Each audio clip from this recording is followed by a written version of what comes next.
क्यों नहीं आए? 2 दिन नहीं आए हैं। हाँ।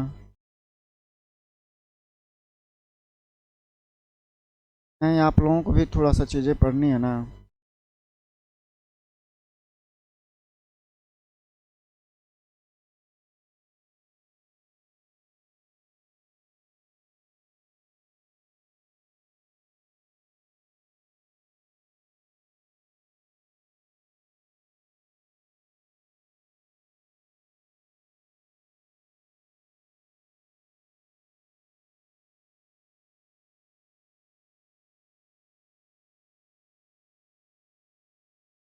साम्राज्यवाद तथा उपनिवेशवाद।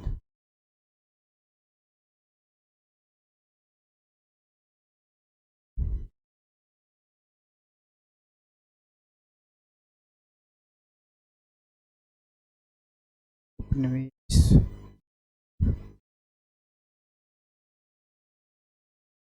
ये आज का टॉपिक है, साम्राज्यवाद तथा उपनिवेशवाद। ठीक। पहले तो बताना है कि साम्राज्यवाद क्या है।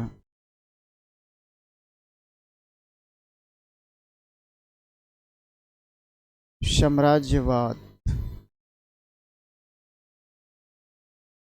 क्या है?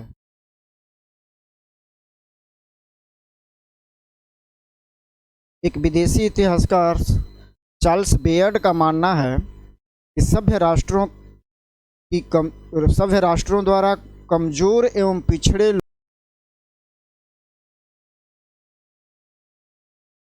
उपनिवेशवाद।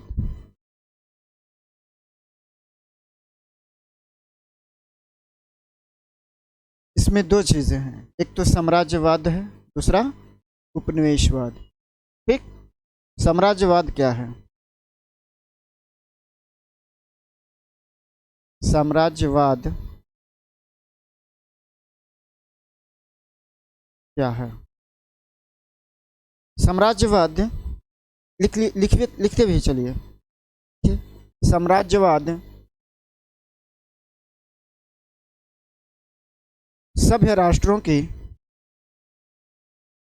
सभ्य राष्ट्रों के कमजोर एवं पिछड़े लोगों पर कमजोर एवं पिछड़े लोगों पर शासन करने की इच्छा शासन करने की इच्छा व नीति ही साम्राज्यवाद है।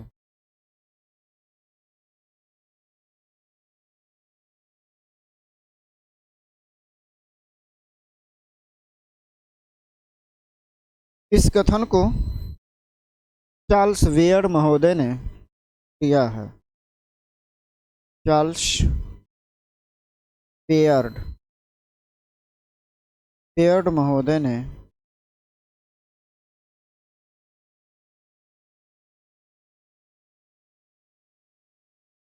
किया है। इसी प्रकार की कुछ परिभाषा लेनिन ने, हो गया, इसी प्रकार की कुछ परिभाषा लेनिन ने 1916 में दिया है।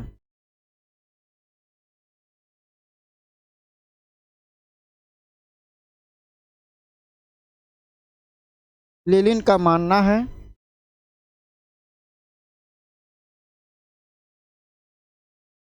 कि साम्राज्यवाद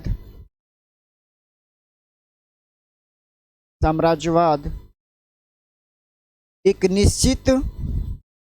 निश्चित आर्थिक व्यवस्था है। एक निश्चित आर्थिक व्यवस्था है जो पूंजीवादी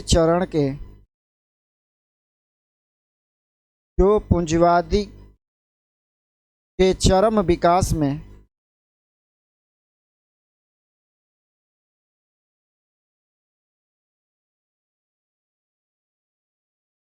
उत्पन्न होती है। लेनिन ने अपनी यह कथन लेनिन ने अपनी पुस्तक साम्राज्यवाद पूंजीवाद का अंतिम चरण, साम्राज्यवाद पूंजीवाद का अंतिम चरण में दिया है।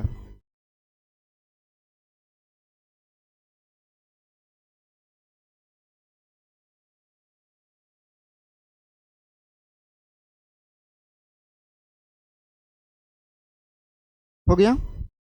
अब साम्राज्यवाद को दो रूपों में देख सकते हैं। साम्राज्यवाद को दो रूपों में देख सकते हैं। पहला पुराना साम्राज्यवाद और दूसरा नवीन साम्राज्यवाद। पहला पुराना साम्राज्यवाद, दूसरा नवीन साम्राज्यवाद। 1800 से पूर्व पहले, 1870 से पहले, लिख लीजिए 1870 से पहले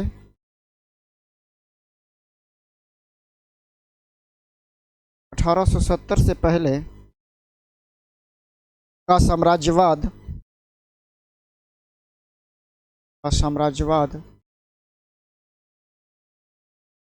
पुराना साम्राज्यवाद था, पुराना साम्राज्यवाद था। और उसके पश्चात नवीन साम्राज्यवाद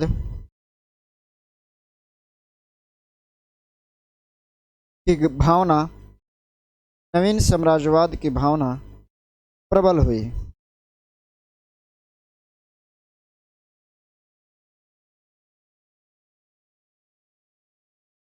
दूसरा उपनिवेशवाद क्या है? उपनिवेश क्या है?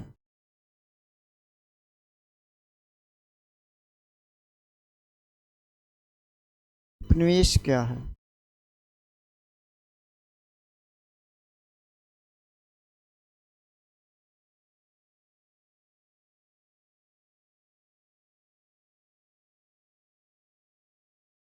उपनिवेश लिखिए, उपनिवेश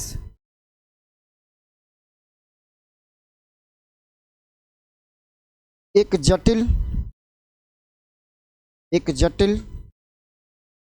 अवधारणा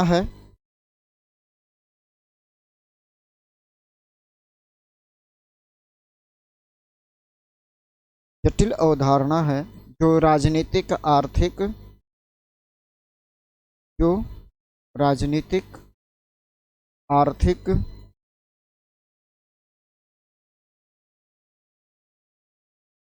सांस्कृतिक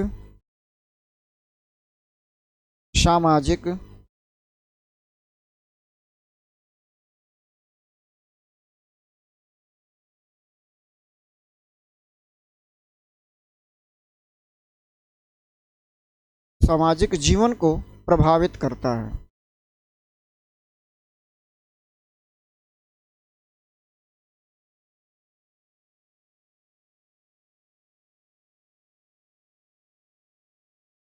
अब इसको समझना है।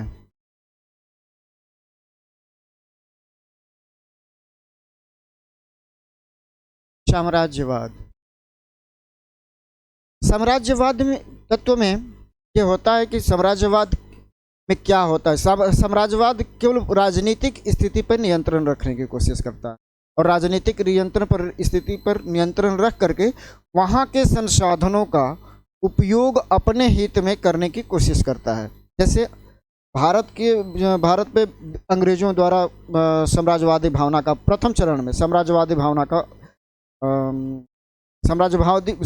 भावना से काम करना शुरू कर दिया। 1757 के पश्चात, फिर बक्सर के युद्ध 1764 के बाद जो है उनमें एक साम्राज्यवादी भावना जगी और अपने लाभ के लिए राजनीतिक सत्ता का उपयोग करना शुरू किया। उसने जैसे भूराज प्रणाली में परिवर्तन किया, मालगुजारी व्यवस्था, महलवाड़ी व्यवस्था, इजारदारी व्यवस्था, ठीक ना, ये सब व्यवस्थाएं लाई। उससे क्या हुआ कि हम उसके द्वारा जो है राजनीतिक व्यवस्था पर नियंत्रण करके वहाँ के तो लाभ प्राप्त हुआ, फिर उसी पैसे से वहाँ के संसाधनों को प्राप्त करके अपने मातृ देश के लिए काम करना होता है। ठीक, वो है साम्राज्यवाद। उपनिवेशवाद क्या है? जब वहाँ पे साम्राज्यवादी नीतियाँ लागू हो गई, साम्राज्यवादी पद्धति से लागू करना शुरू किया, तो अपने देश के हित के लिए वहाँ के समाज को, वहाँ के संस्कृति को, वहाँ की आर्थिक व्यवस्था को अपने तरीके से बदलना, ठीक, वो उपनिवेशवाद है। और वहाँ जैसे मान लीजिए कि हमारे के पहले जो जो लोग थे पहले धोती कुर्ता पहनते थे, और वो एक सभ्यता का, हमारी सभ्यता और संस्कृति का एक रूप थी। अंग्रेजियों से आने के बाद हम लोग पैंट शर्ट पहनना शुरू कर दिए, जो हमारी सभ्यता और संस्कृति नहीं थी। लेकिन हम क्या किए, धीरे धीरे जो अपने आप को परिवर्तित करते करते पैंट शर्ट पहनना शुरू किया, और ये सभ्यता का रूप हमारे लिए भी बन गया, ठीक। तो ये उपनिवेशवाद है। हम उनके जैसा खान पान, शिक्षा स्तर, ये हमेशा नकारात्मक ही नहीं होती, कुछ चीज़ों में सकारात्मक भी होती है। जैसे उपनिवेशवाद के तहत होता क्या है कि ये साम्राज्यवादी लोग साम्राज्यवादी भावना कई रूपों में काम करते हैं। यहाँ पे जो है अपने लिए संचार व्यवस्था कायम करते हैं। फिर इसके बाद अपने लिए जो है आर्थिक व्यवस्था में गतिविधियां बढ़ाते हैं, आर्थिक गतिविधियों में निवेश करते हैं। जैसे हमारे यहाँ क्या किए ब्रिटेन ने, चाय की खेती उत्पन्न करवाना शुरू कर दिए, नील की खेती उत्पन्न करना नील की खेती के लिए प्रोत्साहित करना शुरू किए, है ना। नील की खेती करिए और जो है भूमि के कुछ भाग पर खेती करिए, और निश्चित समय पे हमें टैक्स दे दिया करिए, और निश्चित समय पे सस्ते दाम पे जो है नील की खेती करवाना शुरू किए। फिर सांस्कृतिक क्षेत्र में क्या परिवर्तन किए, लोगों के रहन सहन, हमारे यहाँ का जो कुटीर उद्योग था, जो हम लोग धोती कुर्ता पहनते थे, उनको परिवर्तन किया, और अपने देश का जो है सामान को, प्रोडक्ट को हमारे देश में हमारे लिए जो है उसको बाजार के रूप में प्रस्तुत किया। और बाजार में प्रस्तुत करने का आशय ये है कि उस वस्तु की मांग हमारे यहाँ उत्पन्न हो, हमारे यहाँ जन्मे उसकी मांग, तभी तो हम उसके वहाँ के सामान को मंगाएंगे। इसके लिए क्या करना चाहिए, आर्थिक गतिविधियों में परिवर्तन, निवेश करके कुछ इस तरह से परिवर्तन करना जो हमारे देश के हित के लिए काम होना शुरू हो जाए, हमारे लिए मार्केट उत्पन्न हो जाए। नहीं तो यूरोप के कुछ छोटे छोटे देश, जो ब्रिटेन है, जर्मनी है, फ्रांस है, ये लोग जो है अपने क्षेत्र का विकास, अपने उद्योगों का विकास, और हम अपने लिए किया औद्योगिकरण में, और प्लस हमारे लिए जो है एक बाजार के रूप में उसको प्रस्तुत किया, और हमारे यहाँ का कच्चा माल अपने यहाँ ले गए, और फिर निर्मित माल हमारे यहाँ बेचे। तो ये जो गतिविधियाँ हैं, ये जो है उपनिवेशवाद का भाग है। इसका भाग है उपनिवेशवाद का भाग। बातें समझ में आ गई? प्रारंभिक चरण ऐसा ही होता, यानी ये पुराना साम्राज्यवाद,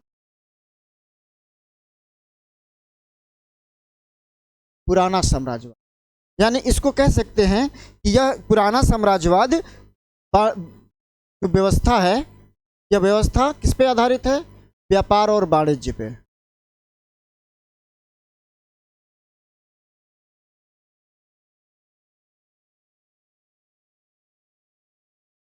व्यापार और वाणिज्य पे आधारित है, ठीक। हम बदले में कुछ वस्तुएं खरीदे, बदले में हम उनको भुगतान किए।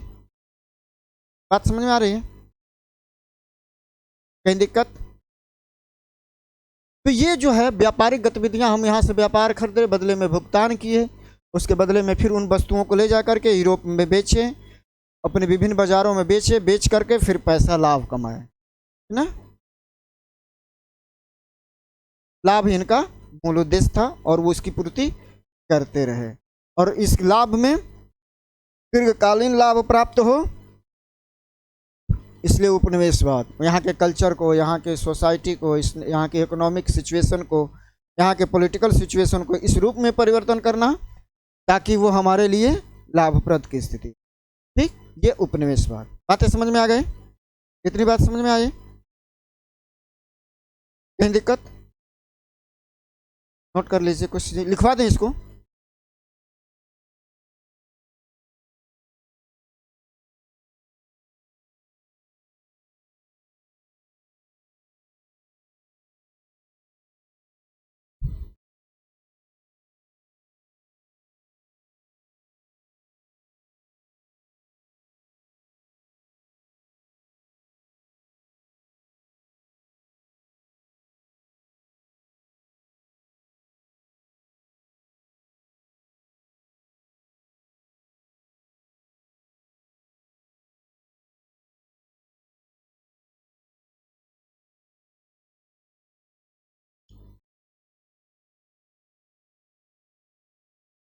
आप लिख लिए हैं? हाँ? कुछ समझने में कोई दिक्कत तो नहीं है ना बेटा? अब आते हैं नवीन साम्राज्यवाद क्या है।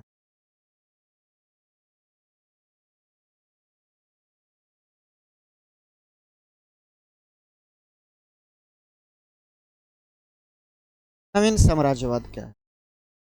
जैसे मान लीजिए कि हम लोग पहले साम्राज्यवाद को कहे कि व्यापार कर वाणिज्य किए, विदेशों में व्यापार वाणिज्य किए, वहाँ से वस्तुएं खरीदे, फिर अपने बाजार में ले जा करके बेचे और लाभ कमाए।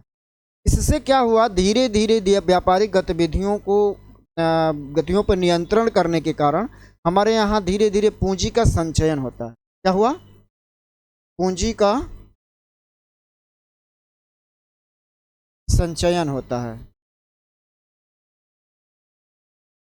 जब पूंजी का संचयन होगा, पूंजी इकट्ठा होगी, तो उसका पुनः निवेश होगा, ठीक ना? तो निवेश किस जगह, किस रूप में करेंगे? ये निवेश किस रूप में करेंगे कि हमें और ज़्यादा लाभ प्राप्त हो? अगर इस निवेश का वहाँ पे अपने देश में करते हैं, अपने देश में करते हैं, तो चूंकि वहाँ पे पूंजी की उपलब्धता ज़्यादा है, इसलिए उनको लाभ की प्रतिशतता, लाभ क्या होगा, लाभ कम प्राप्त होगा।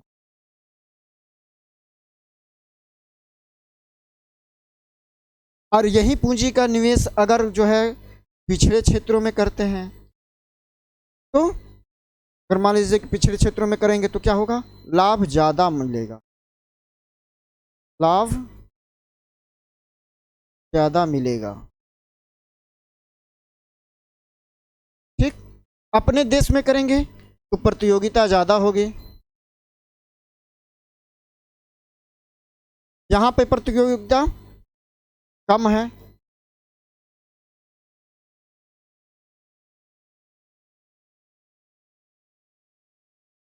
यहाँ पे प्रतियोगिता कम है, इसलिए लाभ ज़्यादा होगी। यानी कि जो नवीन साम्राज्यवाद है, ये काम यहाँ पे करना शुरू, लाभ जहाँ जहाँ से ज़्यादा मिले वहाँ पे करना शुरू कर दो।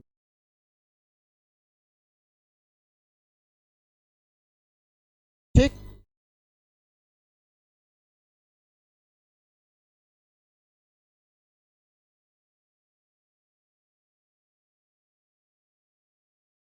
हो गया बेटा? हाँ, ये बोला। यहाँ अपने देश की बात है, वो अपने देश में जो भी अगर लाभ, अगर मान लीजिए कि इस पूंजी का जो संचय हुआ है, पूंजी जो इकट्ठा हुई है, अगर उसका निवेश अपने देश में करेंगे तो वहाँ पे तो कई लोग होंगे ना इस तरह से काम कर रहे हो। जैसे ब्रिटिश लोग थे, तो ब्रिटिश लोग, अब कई ब्रिटिश लोग आकर के यहाँ पे जो है पूंजी लेकर के गए, कई व्यापारिक कंपनियां आई और लेकर के गई। तो वहाँ पे जब ये अपने देश या अपने क्षेत्र में जब निवेश करेंगे तो वहाँ जो है कंपटीशन ज़्यादा होगी, तो वहाँ पे लाभ कम होगा। अगर यही सब चीज़ का संचयन वैसे क्षेत्रों में करें जहाँ जहाँ पे ऐसी प्रतिस्पर्धा नहीं है, ऐसी प्रतियोगिता नहीं है, तो क्या होगा, लाभ ज़्यादा मिलेगा। हम अपने वस्तुओं के लिए बेचने का मार्केट भी खोज लेंगे, हमारी वस्तुएं वहाँ बिके। ठीक। कोई दिक्कत और मिटाएं? दूसरी बात है कच्चे माल की उपलब्धता।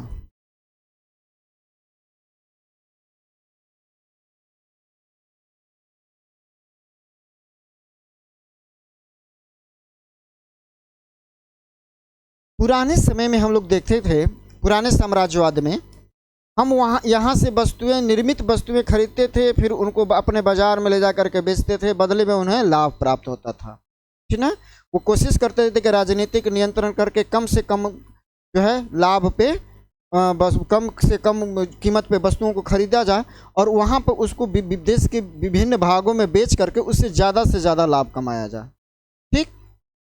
लेकिन जब नवीन साम्राज्यवाद की स्थापना हुई तो यहाँ पे मशीन के द्वारा जो है कि उत्पादन की मात्रा बढ़ गई और बड़े पैमाने पर जो है उद्योग लगे, और बड़े पैमाने पर जब उत्पादन शुरू हुआ तो कच्चे माल की कमी हो गई।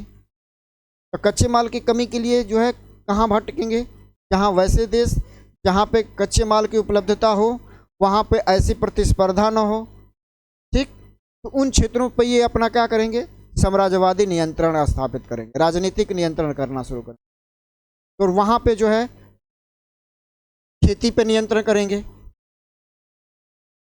खेती करने की पद्धति को बदलेंगे, खेती करने की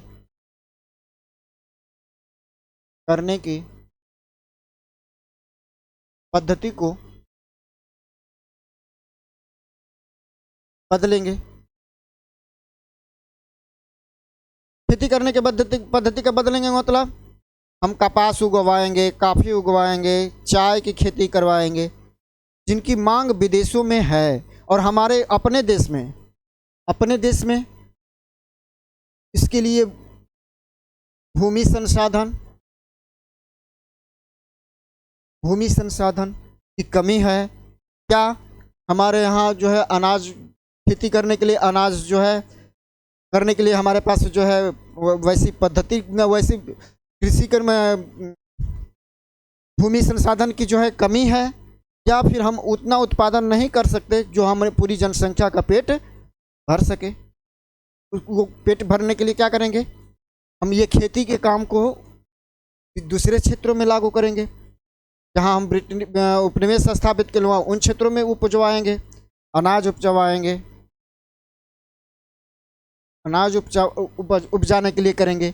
ये किस रूप में करेंगे, नवीन तकनीक देंगे, और जब नवीन तकनीक देंगे तो वहाँ पे पैदावार बढ़ेगी, और नवीन तकनीक देने के लिए वहाँ पे प्रचार भी होगा, और वहाँ पे ये इसकी जो मांग बढ़ेगी, खेती करने की पद्धति बढ़ेगी, तो एक तो हमारे सामान की बिक्री भी होगी, और प्लस नवीन उत्पादन से जो है उस क्षेत्र का जो है, जैसे कॉन्ट्रैक्ट फार्मिंग होती है, इसका सबसे बढ़िया उदाहरण है, खेत के बड़े बड़े खेत हम इकट्ठा कर लेंगे और वहाँ पे अपने मनचाही वस्तुओं का उत्पादन करेंगे, और फिर मनचाही वस्तुओं का उत्पादन कर करके फिर उसे बाज़ार में बेचेंगे। जैसे अनाज की है, चाय की है, खेती कुछ भी उपजाएंगे अपने मर्जी से, और फिर उसका बाज़ार में बिक्री करेंगे। ठीक, तो ये क्या है, कच्चे माल की उपलब्धता वहीं उसी जगह पे हो गई, और अपने देश के लिए भी उपलब्ध हो गई, और प्लस जो है उपनिवेश के क्षेत्रों में भी जो हमें इसका लाभ मिल रहा है। ठीक, ये नवीन साम्राज्य का एक और गुण है। ठीक, तीसरी बात, आगे बढ़ें।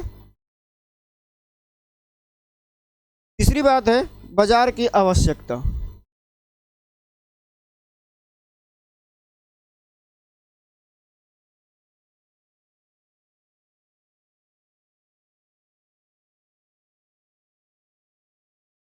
बाजार की आवश्यकता, जब हम बाजार की आवश्यकता ढूंढेंगे तो हमें उस जगह को ढूंढना पड़ेगा जहां हमारा तैयार माल बिक सके। अपने देश में माल उत्पादन ज़्यादा होगा, ठीक, और उन मालों को बिक्री करने के लिए माल की खपत भी तो होना चाहिए। तो खपत के लिए क्या करेंगे, हम बाज़ार ढूंढेंगे, और बाज़ार ढूंढने के लिए क्या करेंगे, या तो हम साम्राज्यवादी व्यवस्था अपनाएंगे या उपनिवेशवादी व्यवस्था अपनाएंगे। साम्राज्यवादी व्यवस्था से नियंत्रण पर तो स्थापित कर लेंगे, राजनीतिक नियंत्रण तो स्थापित कर लेंगे, लेकिन हमारे सामान की और तेज़ी से बिक्री हो, इसके लिए क्या करेंगे, वहाँ की सभ्यता और संस्कृति को भी बदलेंगे। ये काम यहाँ पे करते थे।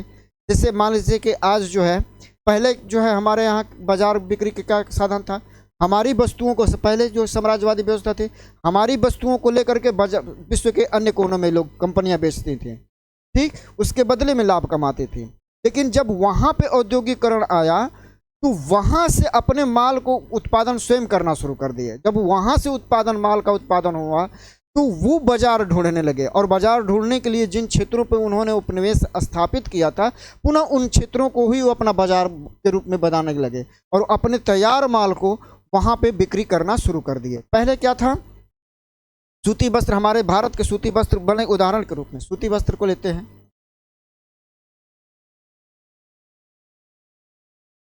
सूती वस्त्र को लेते हैं, मान लीजिए कि सूती वस्त्र, सबसे बढ़िया सूती वस्त्र भारत बनाता था, और इसका निर्यात विश्व के विभिन्न कोने में जाता था। लेकिन इसका निर्यात कंपनियां भी करती थी और विदेश में ले जाकर के बेचती थी। लेकिन जब जो सूती वस्त्र जब वहाँ बनने लगे तो हमारे यहाँ के कुटीर उद्योग का विनाश करना शुरू कर दिया, और यहाँ पे सस्ते श्रम को ला करके, सस्ते श्रम भी हैं और प्लस यहाँ पे कंपनी द्वारा वाष्प इंजन द्वारा बनाए गए वस्त्र जो है हमारे मार्केट में सस्ते रूप में बिकने लगे। तो हमारे जो है, हमारे जो कुटीर उद्योग थे उनका विनाश हुआ, कुटीर उद्योग का विनाश हुआ, और इनके लिए एक बाजार मिल गया जो इनकी तैयार वस्तुओं को खरीदेंगे। ठीक, ये नवीन साम्राज्यवाद है। यहाँ पूंजी निवेश करके हम वैसे सामान को उत्पादन करके फिर इनको बेचते हैं। ठीक, इसमें कोई दिक्कत? फिर इसके बाद आता है तकनीक का विकास।